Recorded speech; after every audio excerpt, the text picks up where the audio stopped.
జగన్మోహన్ రెడ్డి గారి నేతృత్వంలో వైఎస్ఆర్ కాంగ్రెస్ పార్టీ అధికారానికి దూరమై కేవలం 11 సీట్లకు పరిమితమైన అక్కడ కూడా వాళ్ళకి 40% ఓటు బ్యాంక్ వచ్చింది అనేది ఓపెన్ సీక్రెటే. అంటే అది కనిపించి నిజమే కదా. అదే సమయంలో జగన్మోహన్ రెడ్డి గారు ఇప్పటికీ కూడా ఏపీలో తిరుగులేని మాస్ లీడర్, విపరీతమైనటువంటి జనాన్ని ఆకర్షించగలిగే నేత. బయట ఎక్కడికి వెళ్ళినా కూడా ఇసుకేస్తే రాలనంత జనం పరిగెడుతూనే ఉంటారు. ఇప్పటికీ చాలా బలమైన నాయకుడు అన్న విషయం ఎవరైనా కనుక అంగీకరించాల్సిందే. అంగీకరించడమే కదా, అది నిజం కాబట్టే జనసేన, టీడీపీ, బీజేపీ ముగ్గురు గెలుస్తున్నారు. జనసేనకు టీడీపీకి ఏమాత్రం సరిపోకపోయినా తిట్టుకుంటూ కొట్టుకుంటూ అయినా కలిసి ఉండాలరా బాబు, లేకపోతే మనం ఎదుర్కోలేమని చెప్పి తిట్టుకుంటూ కొట్టుకుంటూనే కలహాల కాపురం మాదిరి అలాగే ఉన్నారు.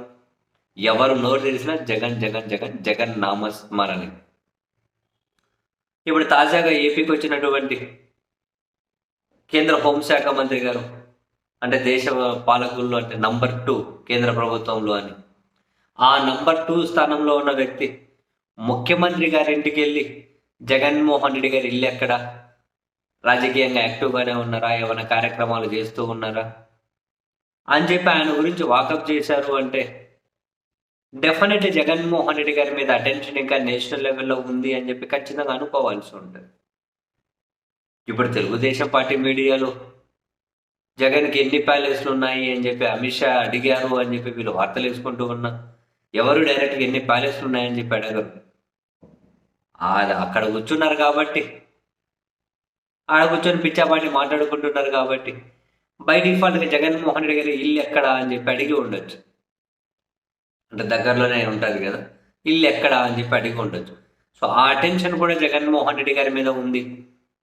కేవలం 11 సీట్లకే పరిమితం అయ్యారు అని, కేవలం పులివెందుల ఎమ్మెల్యే మాత్రమే అని చెప్పి కొందరు ఆయన్ను, మాజీ ముఖ్యమంత్రి కదా, కానీ ఆ మాజీ ముఖ్యమంత్రి అనడానికి కూడా నోరు రానోళ్ళు కేవలం పులివెందుల ఎమ్మెల్యే అని చెప్పి ఏదో ఆయనను తక్కువ చేద్దామని చెప్పి వీళ్ళ అంటే వద్దు ఒక సాటిస్టిక్ ఆనందాన్ని పొందడం తప్పితే జగన్మోహన్ రెడ్డి గారి హవాయన, జగన్మోహన్ రెడ్డి గారికి ఇప్పటికీ ప్రజల్లో అంటే ప్రజల్లో ఉన్నటువంటి పట్టు అయినా, సెంట్రల్ లెవెల్లో తన మీద ఇంకా ఒక అటెన్షన్ అయినా ఖచ్చితంగా ఉంది అనడానికి అమిత్ షా గారు చేసినటువంటి వాకపే కారణంగా వైఎస్ఆర్ కాంగ్రెస్ పార్టీ కార్యకర్తలు, జగన్ గారి ఫ్యాన్స్ కూడా ఈ విధమైన అభిప్రాయాన్ని అయితే వెలిబుచ్చుతూ ఉన్నారు.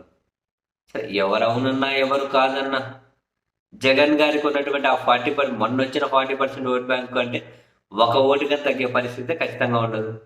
పెరిగితే పెరగాలి, లేకుంటే అంతమించి తగ్గే పరిస్థితి అయితే ఖచ్చితంగా ఉండదు. అండ్ అదే సమయంలో అమిత్ షా గారు ఏమీ అమాయకులు కాదు. అలా స్పెసిఫిక్గా జగన్ గారి గురించి అడగడానికి రీజన్ లేకుండా రాష్ట్రంలో కనుక కేంద్ర ఇంటెలిజెన్స్ ఉంటుంది, అది అప్పటికప్పుడు నేరుగా హోంశాఖకే రిపోర్ట్ చేస్తూ ఉంటుంది.